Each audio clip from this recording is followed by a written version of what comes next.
ગૌતમ બુદ્ધ, જેને આપણે એક સરસ મજાનો ધામ આપ્યો, જે ધામમાં સમાનતા છે, સ્વતંત્રતા છે, બંધુતા છે, ન્યાય છે, કરુણા, દયા, મૈત્રી, ઘણું બધું સારું સારું બધું જે છે તથાગત બુદ્ધના ધમમાં છે, બીજે ક્યાંય છે નહીં. તો એમના ધમને વંદન.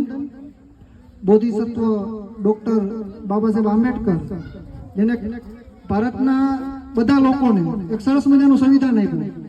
સંવિધાન થકી માનવ જીવનના ઉત્કર્ષ માટે, વ્યક્તિગત રીતે માનવ જીવનના ઉત્કર્ષ માટે જે જે આપણી જરૂરિયાતો હોય, બરોબર, એ બધી આપણને એમાં આપી દીધી. તેમના બંધારણને વંદન. અહીંયા ઉપસ્થિત વિશ્વમાં, ભારતમાં હજારો બનતે છે, એમાંના એક બનતે, જેને આપણે તથાગત બુદ્ધનું પ્રતીક કહી શકીએ, જે ધમનો પ્રચાર પ્રસાર કરે છે. તો બનતેને મારા વંદન.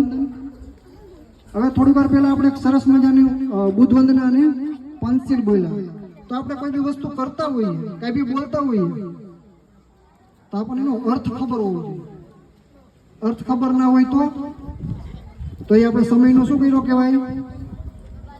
બરબાદ કર્યો કહેવાય. બરોબર છે ને? એ ખબર ના પડતી હોય ને એ આપણે બોઈને જતા હોય અને અર્થની કાંઈ ખબર ના હોય તો એ સમયની બરબાદી છે પ્રમાણે. એટલે આપણે જે કાંઈ બી બોલીએ તો એનો અર્થ શું થાય છે એકવાર આપણે સમજી લેવો જોઈએ, એકવાર વિચારી લેવો જોઈએ. આપણને ખબર ના હોય તો બીજાને પૂછી લેવું જોઈએ. બરોબર છે? તો હમણાં થોડીક વાર પહેલા આપણે બોલ્યા